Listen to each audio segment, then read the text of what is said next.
We did it. We finally did it. I feel like Kamala Harris right now because we just saved America, and the way that we saved America was witnessing the promised land. We reached the promised land. We have acquired the promised land. We are living in the promised land, and this promised land is the best Superman movie since Superman 78, man. I'm not even gonna lie to you. It's better than Superman 2. It's better than Superman 3. Definitely better than Superman 4. It's way better than Superman Returns. It's way better than Man of Steel. It fixes a lot of problems that Man of Steel had, and I'm not even gonna lie to you, man. This is the definitive Superman right now. I know we have had some great live action Superman. The best live action Superman still to this day is Christopher Reeve, but honestly, man, David Corenswet comes second, man. He beats Tyler Hoechlin, he beats Henry Cavill, he beats Brandon Routh, and he beat every single other live action Superman like Dean Cain and the rest, man. I'm not even gonna lie to you, man. This Superman movie,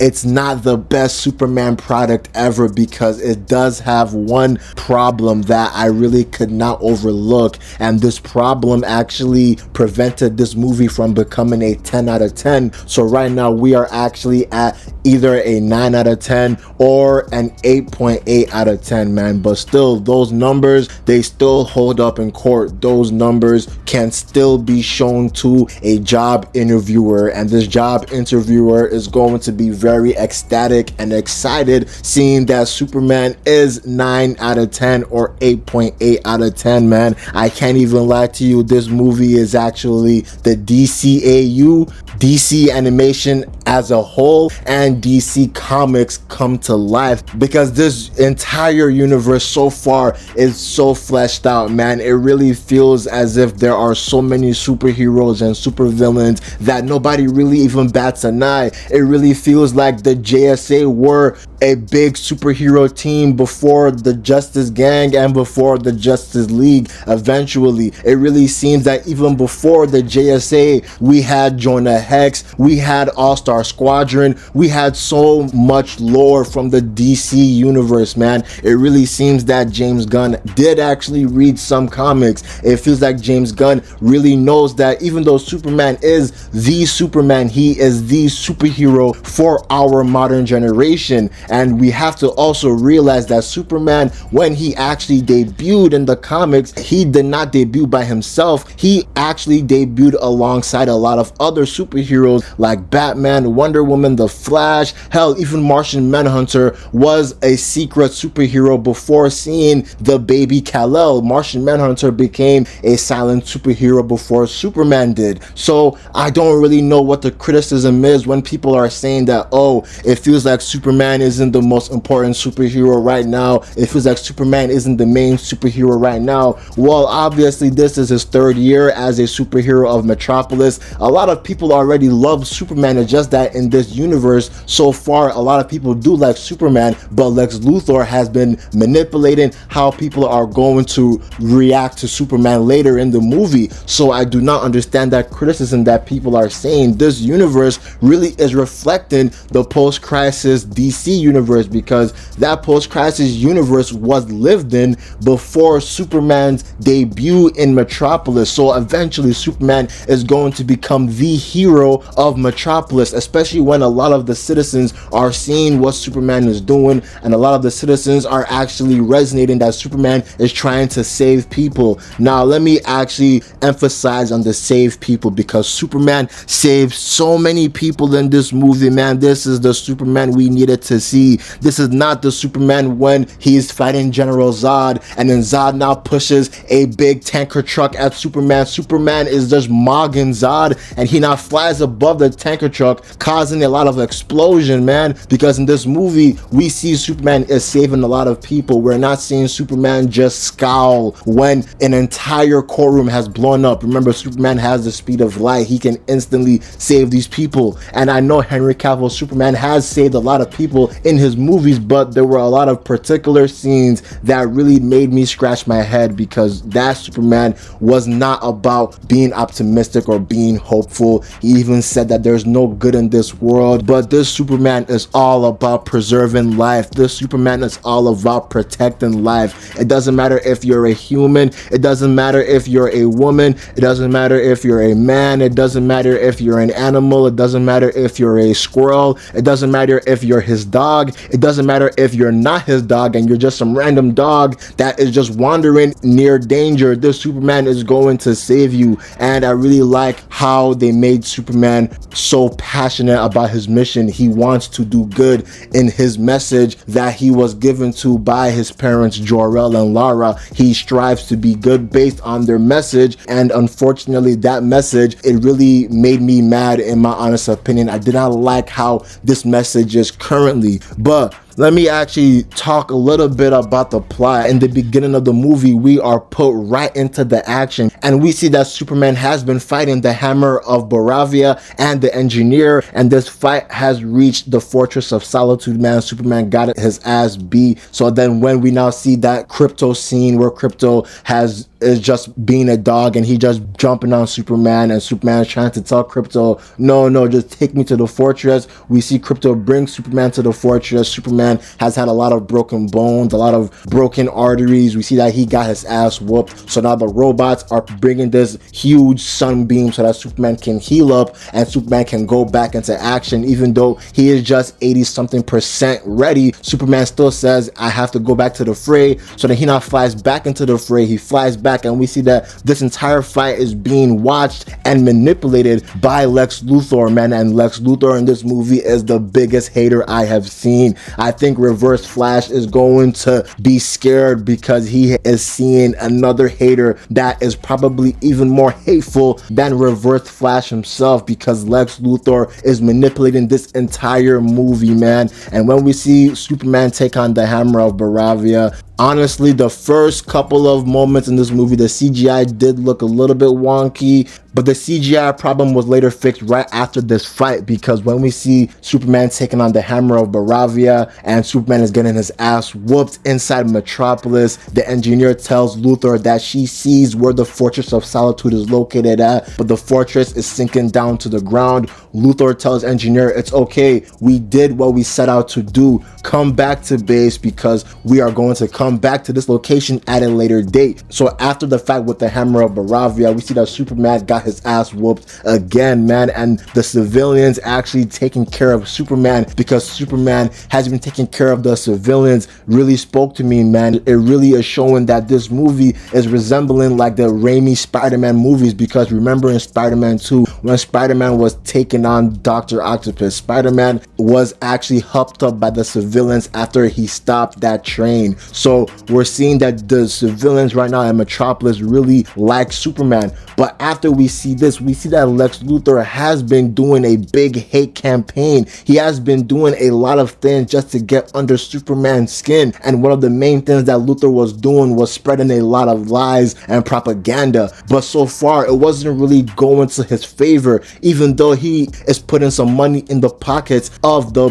Baravian country. We see that Lex Luthor is actually just trying to do so many things just to piss Superman off. So he now decides to go into the Fortress of Solitude to gain some good, juicy, hateful, false messages, man. But so far, currently, the messages are actually true instead of false. But when they break into the Fortress of Solitude and we see that Lex Luthor and the Engineer are just disposing of the Superman robots quickly, we see that Lex Luthor and the Engineer are aura farming when they're facing these robots, because Luthor isn't really doing anything. He just walking and he just mogging everybody there. But the Engineer, when she was trying to fight the robots, she now did like a cartwheel, but that cartwheel turned upside down quickly, and I was like, bro, she's aura farming, fighting these robots. But Crypto eventually comes in, fights the Engineer, but the Engineer just defeats Crypto, man, and Crypto eventually gets taken. But before Crypto gets taken, we see that Lex Luthor uncovers the real message from Jor-El and Lara, and the way that this happens is because of Engineer. She put a lot of nanotext into the computer, and when she now realized what the message was actually relaying back to her, and she was so shocked and frightened. So this gave Lex Luthor a good reason to now create a big hate campaign on Superman, because when Superman is done with the fight,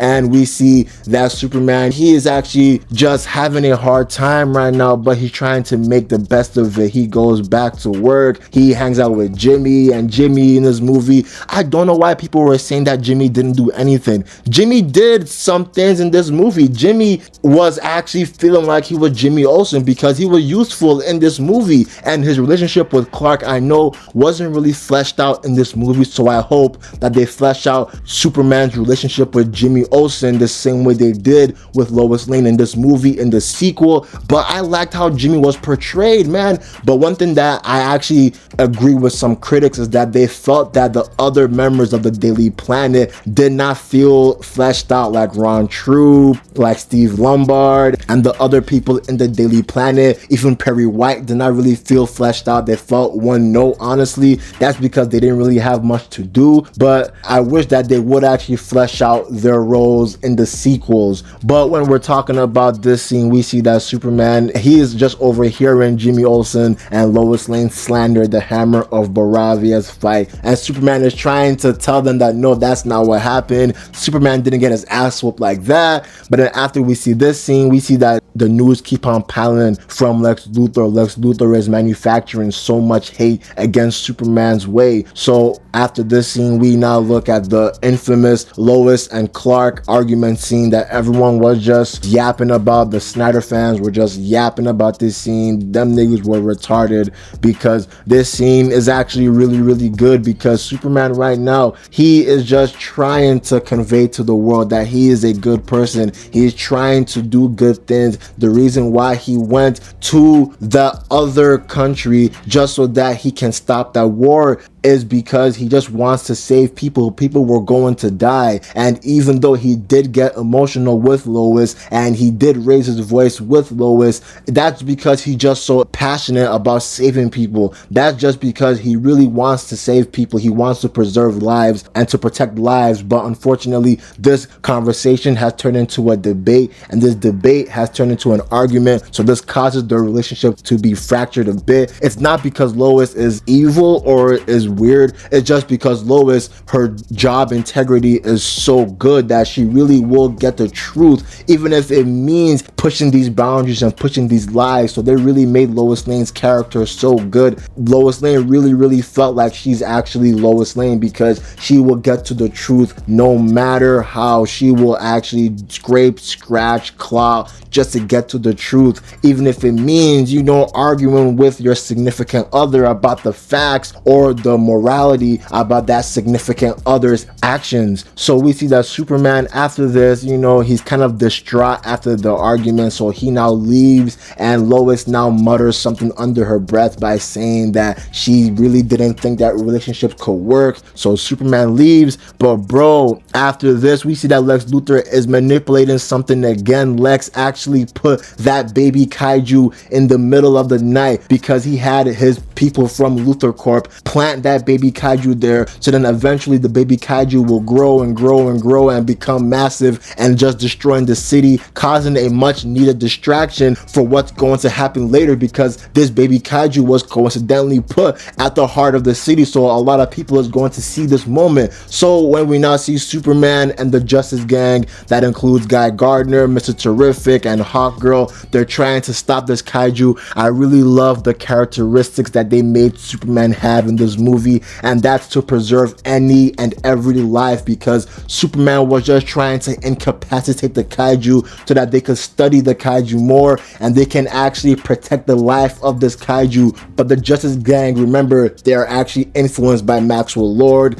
If you know Maxwell Lord in the comics, you know that nigga is insane. So when we now see the Justice Gang, they killed this kaiju, man, it made Superman so distraught. It made Superman so emotionally angry, because Superman just wanted to save the kaiju. He didn't want to hurt the kaiju. But during this fight, we see that Superman, he is doing a lot of courageous things, man. He saved that dog from being stomped by the kaiju. He saved that woman that was about to get squished by the kaiju. He saved that squirrel too. So Superman is going on a saving spree. He is hitting 3 for 3s when he's saving everybody right now. But after this kaiju fight, we look and we see that Lex Luthor's master plan has been revealed. He got the message, and the message is showing that Jor-El and Lara, they sent Superman here to be a evil dictator. They really thought that Superman right now should be enslaving a lot of people. Superman should be a Diddy and he should be getting a lot of wives. And this is the scene that I really don't like in this movie, and that is because it's trying to make Superman turn into invincible, and I don't like the implications that James Gunn is trying to make right now. So I do hope that later in the sequel it's revealed that Brainiac is the one that actually manipulated and tampered with the recording in hopes to turn Superman evil, because Brainiac, he played a huge part in Krypton's destruction. Because remember, when Krypton was going to destroy, Brainiac actually had a solution in how to preserve the life of Krypton, or to at least extend Krypton's life. But Brainiac did not want to do that because he wanted Krypton to be destroyed. So I do hope that in the sequel we get to see Superman confront Brainiac about this message from Jor-El, and I hope this message is revealed that Brainiac was the one that caused this entire fiasco. So I hope we get to see a story that is reminiscent from Action Comics 866, when we were witnessing Superman confront Brainiac in the post-crisis timeline, and there is a person that was alongside Superman confronting Brainiac in that story. But I will talk about this person later on in the movie because that's a cameo. But there's a cameo that I'm going to talk about very soon, but I won't talk about it just yet because we have to talk about how Superman reacted to this message. And when Superman, he was hearing this message, he walked inside that building and he was just pouting. He was just sad that this is the reality that he's living in. So Guy Gardner, Hawkgirl, and Mr. Terrific walked inside trying to question Superman if this message was real, and we see that Guy Gardner, he shields Superman from the crowd by using his lantern ring to create a curtain of some sort. And as Lantern is interrogating Superman, you know there's about to be a fight, but it's actually breaking up by Mr. Terrific and Hawkgirl, and Mr. Terrific tells Superman, unfortunately, that message was real. It was reviewed by a lot of decipherers, man. So Superman is so distraught by this. So when Superman, he goes back home and he is just watching TV, this is when the first cameo happens, and this cameo is actually Peacemaker, because when Superman is watching TV, he is looking at Peacemaker on TV berating Superman, because Peacemaker believes that superheroes who are trying to tell the world that they are good are all frauds, and Peacemaker believes that he is the only real pure superhero. So I really like seeing that cameo there.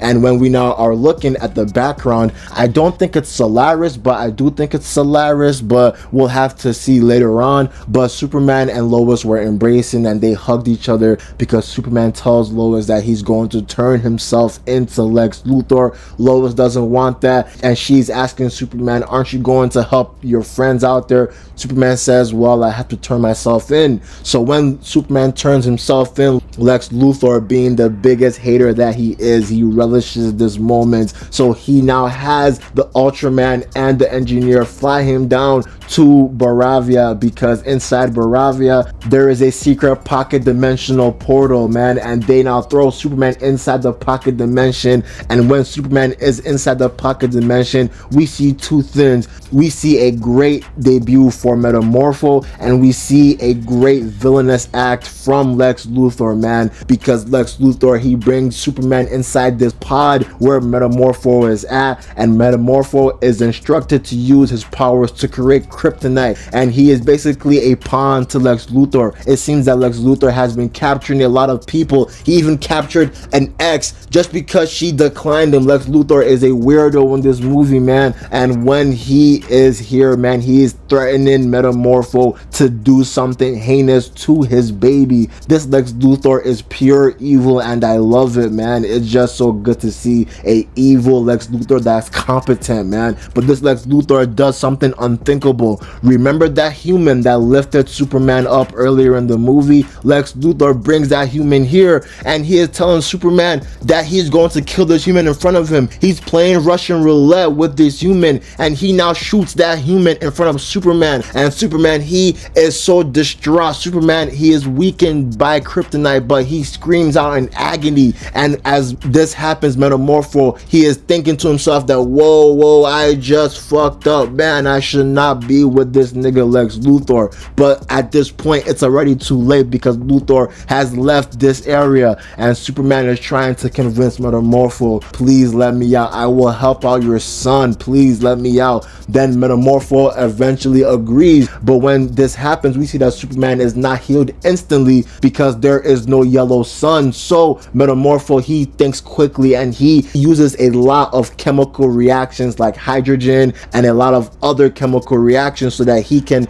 try to create a sun-like chemical. You know, I'm not really that good in science, so I'm probably saying the wrong word, so correct me in the comments below. But once this happens, we see that Superman is back to form. Superman, he is strong again. But simultaneously as this is happening, we are seeing that Lois Lane is not stopping and trying to find out where Superman is, if that tape is real, and if everything that's happening is real. So she actually instructs Jimmy Olsen to continue to talk to the mole, and that mole is later to be revealed to be Eve Tessmacher, because Jimmy Olsen in this movie, just like the comics, he really gets a lot of pussy, man. And Jimmy Olsen has been fucking Eve Tessmacher on the side, but Eve Tessmacher, she is actually slowly telling Jimmy Olsen things about Lex Luthor, and she now slips up by taking a picture, and behind herself in that picture was the map between Baravia and the country they're invading. So this is proven to Lois that Lex Luthor has a hand inside this war. And when Lois Lane reveals this to Mr. Terrific, Mr. Terrific at first disagreed alongside the Justice Gang. The Justice Gang disagreed at first, and Lois Lane stormed out of the building. But Mr. Terrific eventually followed Lois, and he now told Lois that, okay, I'm going to listen to you. Let's actually check this out because this is actually crazy. Then when they now reach the Baravian place, Mr. Terrific, man, he does one of the coolest scenes, bro. I'm not even gonna lie to you. He creates a dome around Lois, and he uses his T-spheres to beat the shit out of every single guard there, and he is just beating the guards with his hands too. So after this happens, man, we see that Lois and Mr. Terrific, they go inside this pocket dimension, but they can't go further because this pocket dimension would kill them instantly. So as they're waiting inside the entrance of the pocket dimension, Mr. Terrific uses his T-spheres, and his T-spheres goes inside this pocket dimension in order to find Superman. But when Superman is still being healed up by Metamorpho, remember Crypto is inside this pocket dimension as well. So after Superman is fully recharged, he now smashes through the glass and he flies out, and he now gets Crypto. He frees Crypto, and when we see Metamorpho, Crypto and Superman flying alongside each other inside this pocket dimension, I can't even lie, that shit is peak, bro. And there is a peak scene that Superman did here. When Superman, Metamorpho, and Crypto were attacked by the Raptors, we see that Superman does a feat of strength in this movie. When Superman was inside this type of oceanic, weird pocket dimensional material of some sort, Superman and Metamorpho and Crypto were all about to get stuck inside a black hole, but then Superman uses his super breath to now shoot themselves. This action pulled them from the black hole. So that feat of strength is actually crazy because they were actually near a black hole. They're about to be spaghettified, but Superman used his powers to escape that, man. That's a feat of strength in my honest opinion. So when that happens, we see that Superman and Crypto and Metamorpho are now reunited with Lois Lane and Mr. Terrific because simultaneously the portal was closing at the same time. But when Lex Luthor, he gets word of this, Lex Luthor is so angry, bro. He is so mad. He is so angry. This Lex Luthor is a hater. He's trying to conjure up any and everything just to hate on Superman. His plans have been failing, so now he has come to a conclusion. He is going to do the unthinkable. And then when this happens, Lex Luthor now creates something that completely tampered with the pocket dimension portal, and this tampering caused whatever Mr. Terrific was doing and trying to prevent this tampering from happening.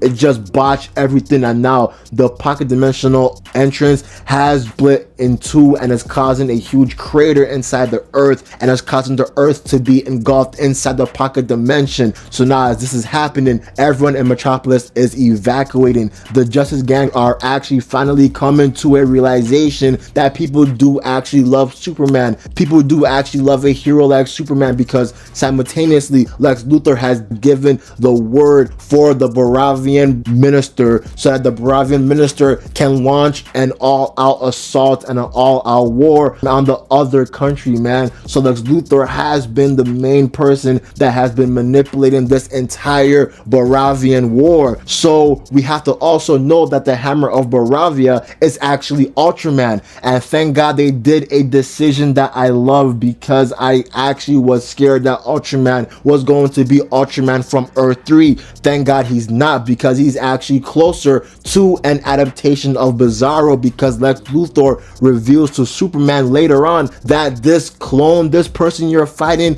is actually a clone, and it's actually you. I have been cloning you ever since you landed in Metropolis, because when the entire world is being collapsed and engulfed, we see that cool ass scene with Superman and Krypto punching that raptor. Then after this, he is attacked by Ultraman, and when Superman is fighting Ultraman, we notice Superman, he takes off Ultraman's mask, and Ultraman has revealed himself to be a clone of Superman. So simultaneously as this is going, we see that the Daily Planet is evacuating as well. So the Daily Planet, they now use the T-Sphere that Mr. Terrific gave Lois, and Lois, remember, she knows how to fly this T-Sphere, because when she initially tried to fly the T-Sphere, you know, it was actually trial and error. So the second time was a trial and error at first, but they now use the T-Sphere to work, and when they were in the sky, they now actually broadcasted every single thing that Lex Luthor was doing. They broadcasted Lex Luthor's involvement inside Baravia, and simultaneously as this is going, Superman, he took down Engineer by flying down, and he now crash landed on the ground. Engineer got knocked out. Superman is fighting Ultraman. Superman, he is going blow for blow, bar for bar with Ultraman. This fight is crazy, and thank God this thing was debunked, because people were trying to say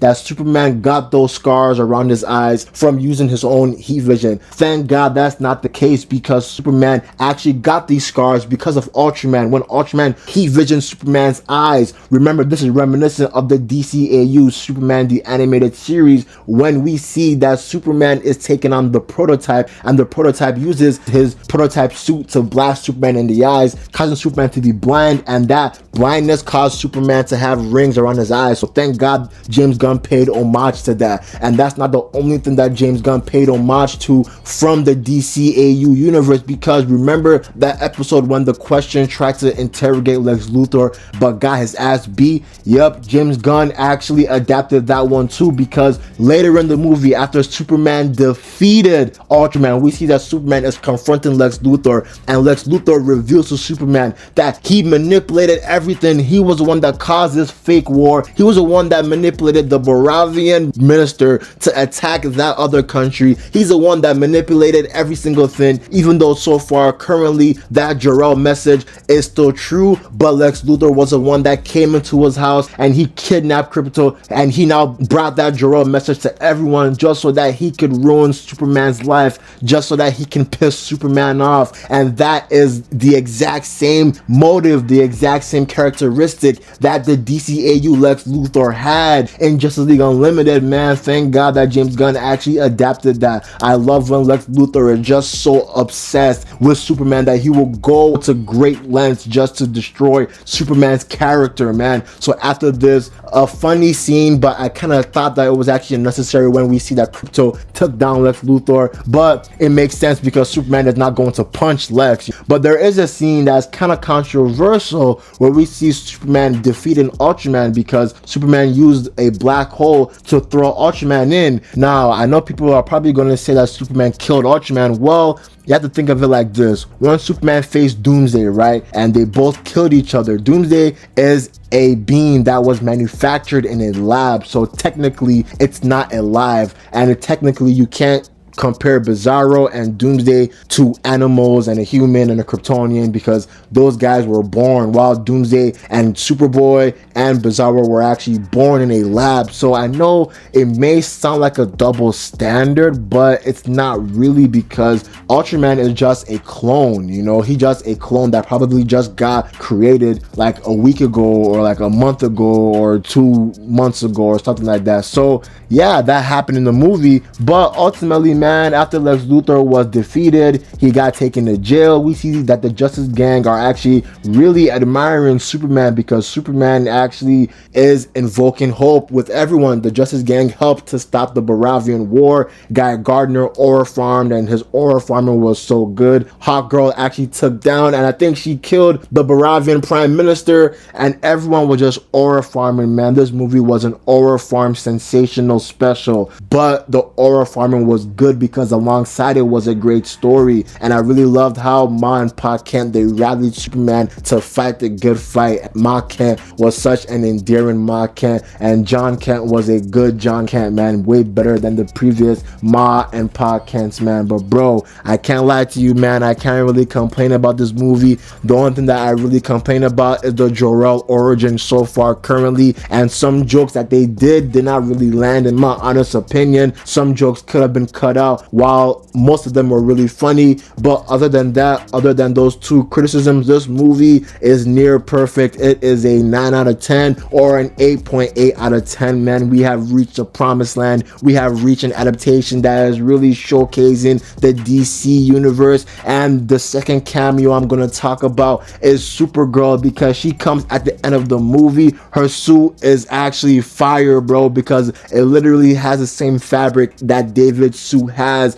but she looks like Supergirl from the comics. And I really like that they're actually adapting the Woman of Tomorrow storyline, where Supergirl, she goes to a planet that has a red sun. She wants to get drunk so that she can actually have fun and she can let loose. So she comes back drunk, and she comes back to get Crypto, man, because Crypto is her dog in the DCU. And it was a really funny scene. I like that scene a lot, man. And plus, we're going to see Supergirl Woman of Tomorrow that's going to release next year, that will involve Lobo. But that's the reason why I brought up Supergirl earlier in the video, because that Superman story from Action Comics 866 showed Superman and Supergirl confronting Brainiac in his ship in space, because Brainiac was taking a lot of civilizations hostage. So I really hope that that Jor-El message really leads to Brainiac's involvement in the sequel, man. But honestly, this movie is great, man. It is a great movie. Y'all gotta watch this movie, bro. But let me know what you thought about this movie in the comments. I'm out. Peace.